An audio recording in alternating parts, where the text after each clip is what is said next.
welcome to the BBC Phil horn section. At least three of us who got together tonight to do a bit of a Zoom for the British Horn Society Virtual Festival. And I got Lindsay to ask some RNCM horn students some questions that they might want to ask us, and just to like a focus our time together. Have you got any memorable gig moments for the right reasons? Any sort of really good concerts you can remember or you like to talk about? I think probably when I joined Scottish Opera and Sue went on maternity leave, so I was privileged enough to do their run of Rose and Cavalier on principal horn. So I think I don't know how old I would have been when I got that, but that job, 2006, and sort of straight out of college. I don't think I'd ever play the full Rose and Cavalier again, and so it was a real honour to do it, and it was great. It was a real musical highlight, definitely. Yeah, I think for me, we've got Beethoven 8 coming up in a few weeks. And that was actually the first thing I ever did with a professional orchestra. So it was in Bournemouth. I got back to go do first horn for that. It was that Peter and the Wolf, I think, and Francesca de Rimini. It was like their orchestra benevolent fund concert. But yeah, I was thinking about it the other day when I saw Beethoven 8 on the schedule. So yeah, quite a big highlight for me, definitely. Nice. I'm a big Mahler fan. I can remember when we did Mahler 8 in the Bridgewater Hall for the first time, and I think it was the last of the 10 symphonies that I was to play. So I played them all now in concerts, and I just stood up at the end of the concert for the applause. Just the feeling that you got to take in these kind of moments because they don't come along all that often, you know, and you just try and make the most of them when they do. So yeah, I think that was quite a memorable occasion. The favorite place to tour? Have we got a tour highlight or a favorite place you'd like to tour? I can start actually, because my all-time favorite place to tour is Japan. I've got to just say it's like the best place with the best people and the best venues and the best food, and I've absolutely loved being in Japan every time I've been. So I've been fortunate to go, I don't know, 4 or 5 times, and I've absolutely loved it, the whole experience. So please go back to Japan. I'm not sure Japan in a hurry, but yeah, it'd be great to go back. Yeah, I agree with you. That's my top place. I mean, I've only ever been there when I just got this job. Yeah, I thought it was brilliant. Just a great place, great atmosphere. The audiences are great, aren't they? And just everything around it. It's a very civilized place to go. Just don't drink the sake. Or drink it on the first night and know not to drink it for the rest of the tour. And just don't order the meal that Jonathan Barrett's about to order. No. That was great though. Whatever Johnny ordered, it was unrecognisable from anything you've ever seen. Almost every meal, it was brilliant. So if he ordered it, you knew to order something different. Yeah, I've never been to Japan, but I reckon that that meal we had in Zagreb, so I think that's probably up there. Let's go back there. Yeah, that's good. How are your scales? This is a question from a RNCM student. Yeah, so I had 8 years at Chet's with Lizzie Davis. She can't really escape scales when she's around. Yeah, she runs sort of quite a tight ship with with all things sort of scale and study wise. They went to the academy and didn't really play them ever again. I don't think you sort of have to do some technicals, but it's not. Yeah, you do have technical exams, but I think coming from Lizzie's regime, I think the academy scale syllabus was quite kind compared to the 8 years I just had. So yeah, now I don't really know. I sort of play them now and again, but if they go a bit wrong, I don't really care. Sort of carry on. Becky, scales? I don't know. I think mine, I'd like to back myself that mine would be all right. I can definitely play the crabwire scales because I sort of still stick them in my warm up sometimes. I don't know.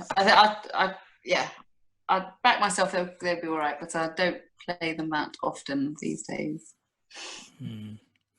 I've kind of come into scales a bit later in life. I was terrible. I never used to practice scales when I was younger, and one of my scales exams, Tim Renish at the RNCM, he burst out laughing. Said, "I've never heard anything like it in all my life." It was really terrible scales. So it's something I've definitely learned to practice later on in my career, and I probably each time I practice them, I feel it helped my fluency. So, tip for students: practice your scales. Don't be like me, who didn't practice them. Next question: what do you appreciate about playing in the BBC Phil that you're missing at the moment? I'm missing playing with people. You know, it's been nice every time we've dipped in and out of work. At least we've all seen each other and kept Grindsmith coffee shop afloat, and you know, it's just been nice to play in ensembles and not just play on your own, really. Yeah, sorry, Ben, I you. That's right. I think just playing as a section really. We've never done that really, have we?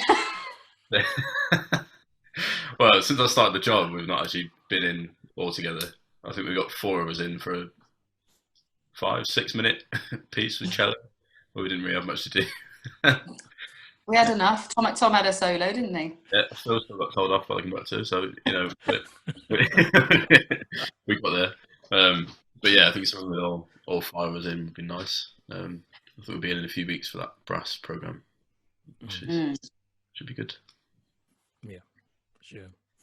Yeah, I think it's quite solitary. It's great to be able to get into the studio and to do some stuff, to put our toes back in the water. I feel very sort of privileged to be in that position, but it is quite a solitary existence. So trying to keep your playing going at home and doing remote recordings and that kind of thing. It's just so you miss the spontaneity, I suppose, of performance, and also the feedback from an audience, a live audience. It's great.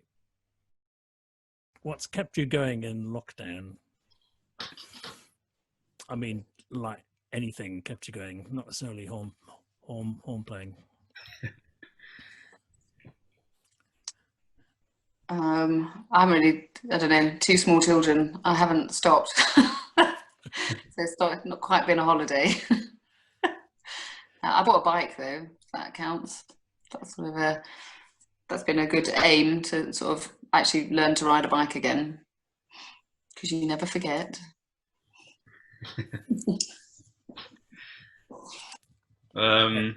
What's kept me going? I think I sort of didn't play the horn for a while until we started doing loads of these lockdown recordings. I sort of took a bit of time away. I was quite busy doing other things. It was sort of quite nice, even though I wasn't playing the horn as much. I'd sort of still stuck on a recording now and again, and I'd like listen to a Mahler 5 or like there's an amazing recording of Mike Thompson's like classical horn concertos.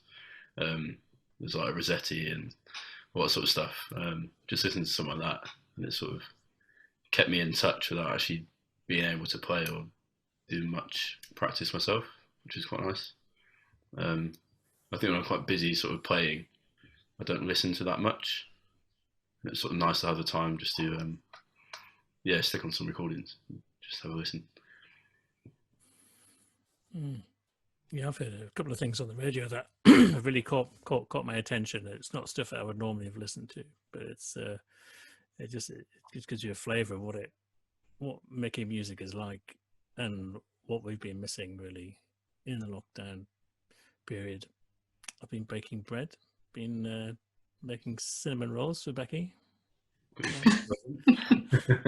To the hilarity of my younger members of the orchestra, I've set up a dark room in my cellar, which is good. No one knows what. Pardon? Do not explain what that's for.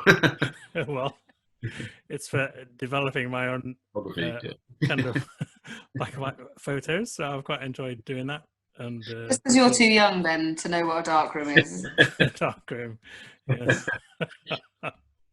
Yeah, so that's kept me going a bit in lockdown. We did a series of concerts as well in our street on a Thursday night, which kind of started small and got big. And of course, you came along and played for one of them. It was great.